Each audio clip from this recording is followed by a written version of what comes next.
Hai guys, ketemu lagi dengan saya Ardi dan kali ini saya bakal jelasin cara untuk membuat time schedule atau kurva S dalam memonitoring maupun memantau progres pekerjaan di lapangan ya.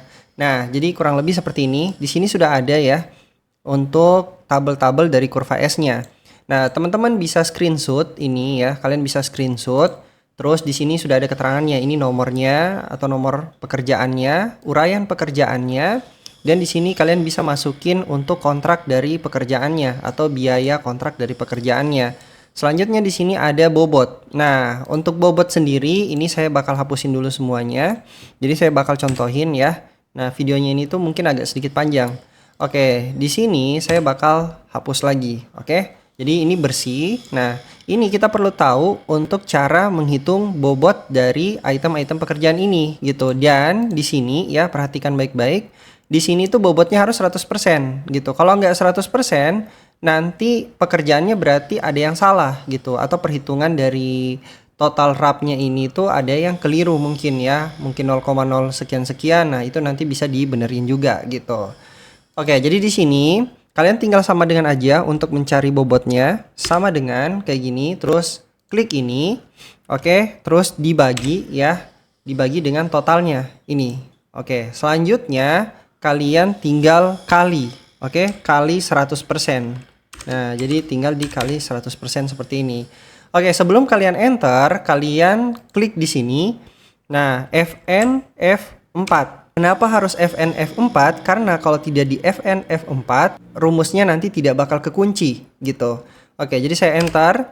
Nah, jadi kalau misalnya sudah seperti ini sudah dapat ya untuk pekerjaan pembongkaran 4,26%. Oke, selanjutnya ini tinggal saya drag aja ke bawah. Set. Nah, jadi udah dapat semua tuh ya. 100%. Oke. Selanjutnya di sini saya mau jelasin yang bagian sininya. Oke, jadi sebelumnya di sini tuh ada jangka waktu pelaksanaan. Ini kalian bisa atur lah ya. Kalian bisa atur suka-suka kalian atau sesuai kontrak gitu. Kalau misalnya 2 bulan ya 2 bulan. Kalau misalnya 3 bulan ya 3 bulan gitu. Kalau 4 bulan ya 4 bulan. Jadi jangka waktu pelaksanaan itu tergantung dari masing-masing proyek. Oke, di sini ini yang bagian atas ya, tabel bagian atas yang ini. Oke. Nah, ini itu adalah analisa dari pelaksana di lapangan. Jadi 4,26% ini itu kalian bagi ya. Jadi misalnya nih di bulan pertama, minggu pertama itu pengerjaan untuk pekerjaan pembongkaran 4,14%. Nah, di minggu kedua itu sudah harus selesai 0,12%. Nah, ini itu ya suka-suka kalian juga gitu, dianalisis dari pelaksana di lapangan atau kontraktornya sendiri ya untuk menyesuaikan time schedule mereka gitu. Jadi ini time schedule yang dibuat untuk pelaksana ataupun kontraktor. Jadi ini time schedule dibuat oleh pelaksana ataupun kontraktor juga yang nanti akan diusulkan ke pengawas lapangan gitu. Sampai sini paham ya? Oke, jadi kurang lebih seperti ini ya. Kita rencanakan misalnya 4,14% terus 0,2%. Jadi totalnya semua 4,26%. Nah, di sini ini adalah progres aktual ya. Jadi di sini itu ada progres rencana, ini ada progres aktual. Progres aktual itu apa? Adalah progres yang terpantau dari minggu ke minggu di lapangan ya, real time ya, secara real time dari minggu ke minggu untuk progresnya di lapangan itu berapa persen kemajuannya. Namanya aja time schedule kan ya. Jadi kurang lebih seperti ini gitu. Kalian isiin untuk progresnya di lapangan. Saya kasih contoh, misalnya pekerjaan pembongkaran. Nah, kita kasih contoh beberapa lah ya. Tapi nggak usah semua soalnya nanti panjang banget videonya. Oke, jadi misalnya pekerjaan pembongkaran ini kalian bisa lihat kita bakal ke minggu pertama, minggu kedua, dan minggu ketiga. Oke, jadi saya bakal ke sini, terus saya cari minggu pertama. Nah, di minggu pertama ini ya, jadi ini 3,75 untuk pekerjaan pembongkaran. Oke, ini progresnya laporan mingguan gitu. Nah, terus di minggu kedua ya, minggu kedua ini bobot tertimbangnya 0,45 ya. 0,45, jadi totalnya yang tertimbang 4,20, berarti kurang 0,06% ya. Sekian-sekian gitu. Nah, di minggu ketiga ini baru selesai ya, 0,05 sekian-sekian. Nah, ini bisa dibulatin aja jadi 0,06 gitu. Itu terserah gitu. Dari perhitungan Excel sih sebenarnya. Oke, jadi di sini 4,26 tertotal atau bobot yang tertimbang sampai dengan minggu ini gitu. Nah, kita bakal cocokin. Oke, kita bakal cocokin ke kurva S. Nah, kalian bisa lihat ini ya. Oke, selanjutnya saya mau jelasin angka-angka yang ada di sini ini. Nah, angka-angka yang ada di sini itu adalah total ya. Kalian bisa zoom nih, zoom, terus kalian totalin di sini semuanya. Jadi nanti ketahuan. Nah, untuk yang bagian bawah ini adalah total dari sini gitu. Jadi kalau misalnya saya coba ganti 0 misalnya ini ke ini ya, ke LinkedIn. Jadi saya bakal coba ganti aja, nggak usah langsung di LinkedIn, diganti manual 0,02. Perhatikan angka yang ada di bagian kanan yang di bawahnya ini. Nah, tuh 4,22% ya. Jadi untuk progresnya tidak tercapai. Ini progresnya 4,26%, ini 4,22%. Ini sebenarnya untuk ini ya, cross check gitu. Setelah kalian masukin angka-angka di sini, kalau misalnya tidak mencapai 4,26% yang ada di sini, misalnya di bawahnya 4,22%, berarti ada yang keliru ya dari perhitungannya gitu. Jadi kita Ctrl Z lagi. Nah, jadi ini kan udah tercapai ya. Selanjutnya juga seperti itu. Nih, yang di bawah ya, pekerjaan atap. Nah, pekerjaan atap juga dibagi jadi dua gitu. Nah, ini kalau misalnya kalian sebagai pelaksana, itu kalian misalnya di minggu pertama, minggu kedua, itu kalian mengerjakan pekerjaan pembongkaran. Terus kalian atur lagi time schedule-nya, kan ini kalian sendiri yang atur ya. Nah, jadi misalnya di minggu ketiga baru memulai pekerjaan atap gitu. Jadi kalian bagi-bagi aja. Minggu ketiga pekerjaan atap, minggu keempat pekerjaan atap gitu. Nah, ini nanti bisa meleset juga dari rencana ya, namanya time schedule. Ini adalah program rencana yang kalian usulkan. Kalaupun nanti meleset, itu ada perbandingan deviasinya. Nanti dirapatkan kembali. Kalau misalnya deviasinya masih masuk akal, deviasi itu adalah keterlambatan ya. Jadi deviasi minus itu adalah keterlambatan dari progres ataupun time schedule yang sudah diajukan gitu. Nah, ini misalnya di minggu ketiga seperti ini. Oke, 10,41%. Terus minggu keempat 22,14%. Nah, totalnya untuk bobot dari pekerjaan atap ini 32 gitu. Jadi di sini kalian bisa cek sendiri ya. Nah, ini 32,55% gitu. Terus di minggu ketiga ternyata tidak ada pekerjaan atap gitu. Bisa jadi banyak faktor ya. Jadi ada faktor X, misalnya bencana alam ya, hujan. Nah, terus cuaca yang tidak bagus dan sebagainya gitu, atau kekurangan tenaga kerja, atau tiba-tiba ada pekerja yang sakit dan sebagainya. Sehingga di minggu ketiga ini itu tidak terjadi pekerjaan atap yang sudah direncanakan di dalam time schedule.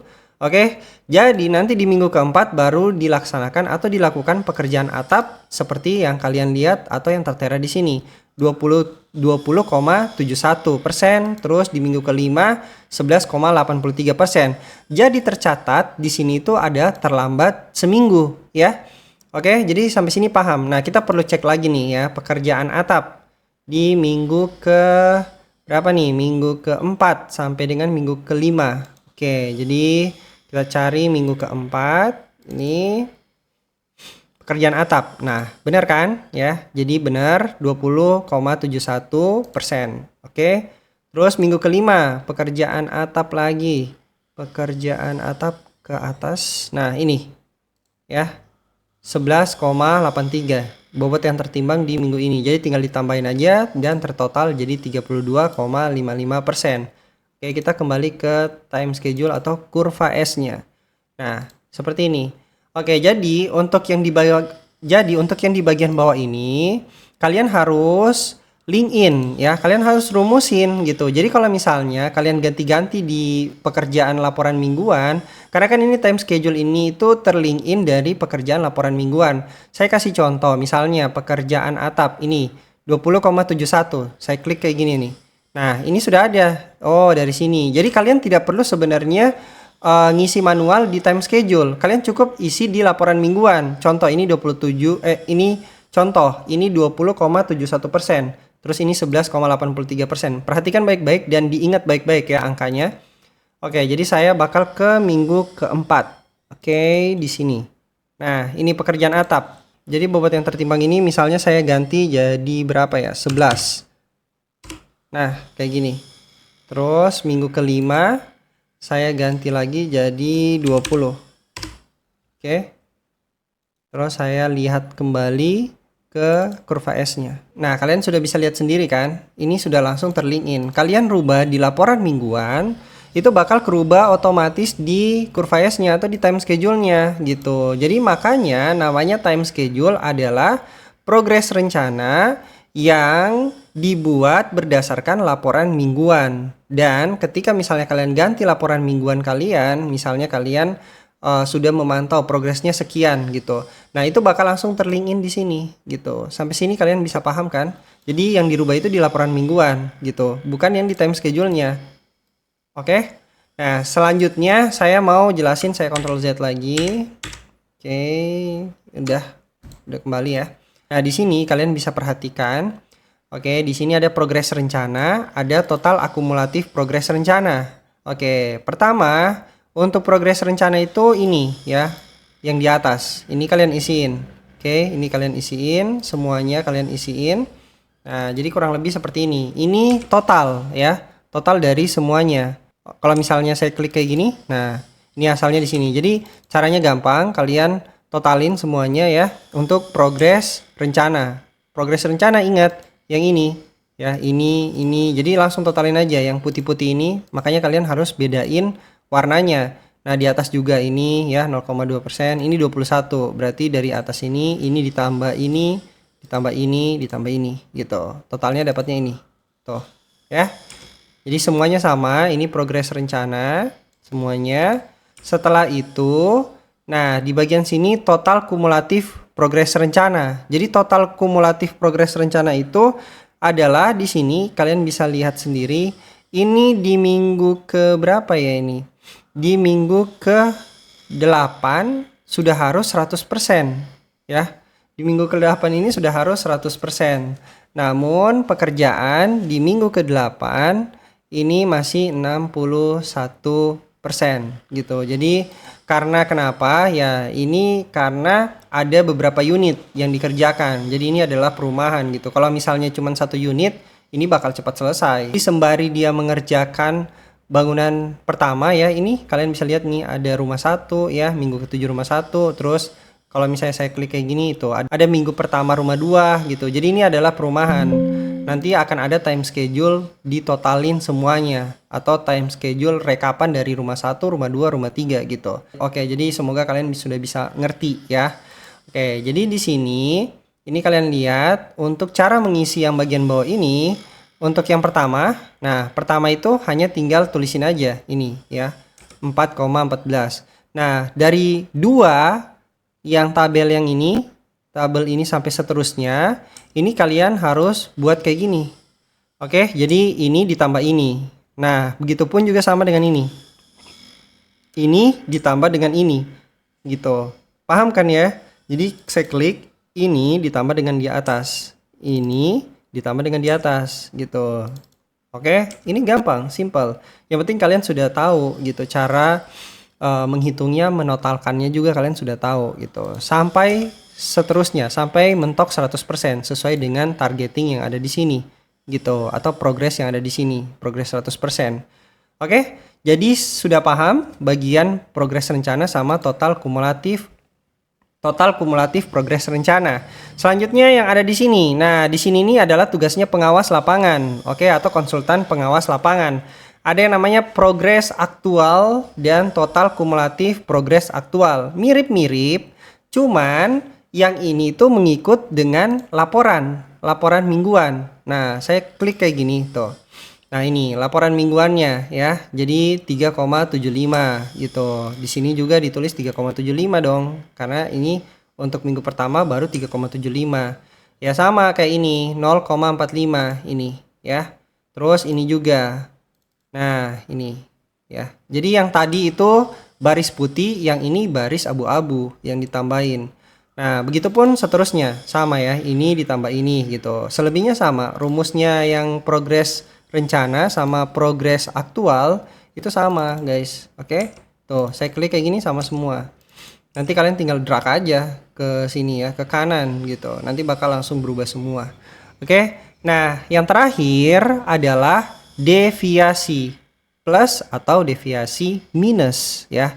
Jadi deviasi itu ada dua, plus sama minus. Kalau saya lihat kayak gini, nah ini kalian bisa lihat nih 4,14 dikurang dengan ini 3,75. Oke, jadi deviasinya ini minus ya, keterlambatannya 0,39%.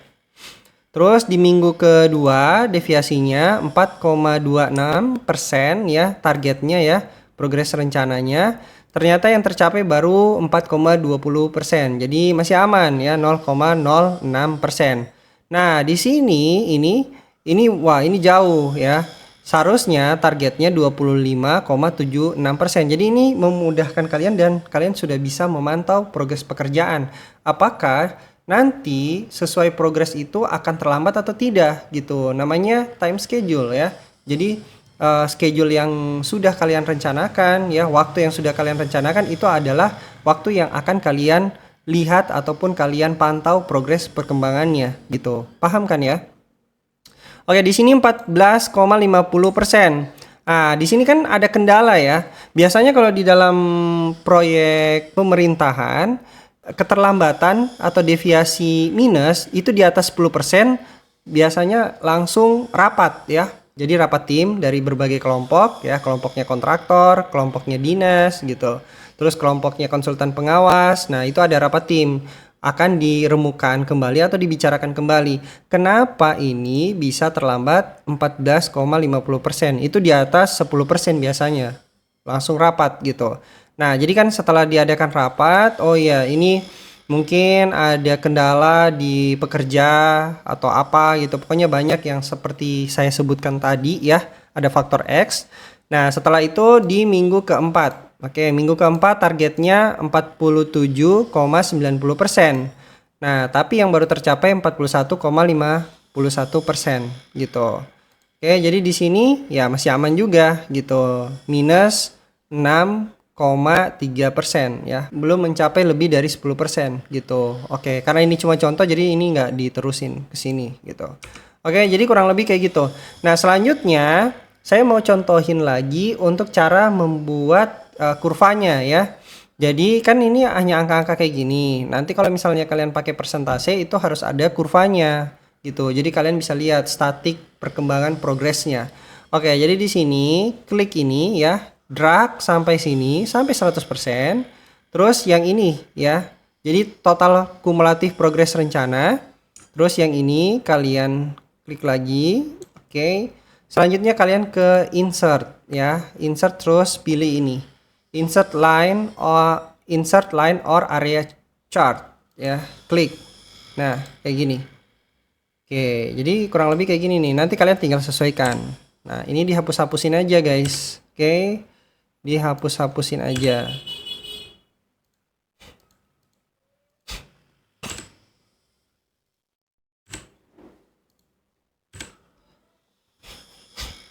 Nah, kalau misalnya sudah dihapusin, klik yang ini, oke. Nah, di sini ada muncul no fill. Nah, dihilangin gitu. Terus tinggal diperbesar. Nih, kayak gini. Oke, ini diperbesar, disesuaikan ya. Jadi mulai progresnya itu dari sini. Oke, terus diperbesar terus. Nah, jadi ini kita perbesar lagi. Sampai benar-benar sesuai. Nah, kurang lebih seperti ini ya perkembangannya. Oke, jadi kalau 4,14% untuk progres aktualnya yang ini ya, progres aktualnya ini di bawahnya 3,75%. Jadi yang biru ini progres rencana, terus yang orange ini progres aktual. Nah, ini nggak beda-beda tipis. Kelihatan kok ya. Nah, terus misalnya 4,20 di sini ya.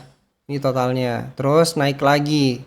Berapa nih? 21, ini 11. Nah, ini agak melandai gitu. Ini 11, ini 25 yang atas. Gitu. Jadi kalian tinggal sesuaikan untuk kurvanya. Oke, sampai sini sudah paham dan ya semoga kalian bisa mengerti mengenai kurva S seperti ini atau seperti yang ditampilkan di sini. Saya sudah perlihatkan semua rumus-rumusnya, cara menghitungnya juga sudah saya perlihatkan. Kalian bisa screenshot ataupun nonton berulang-ulang video ini biar kalian bisa lumayan paham membuat kurva S gitu. Oke, sampai ketemu di next video berikutnya. Jangan lupa kalian like, komen, dan share sebanyak-banyaknya, dan juga di subscribe channel YouTube tentang arsitek. Bye guys.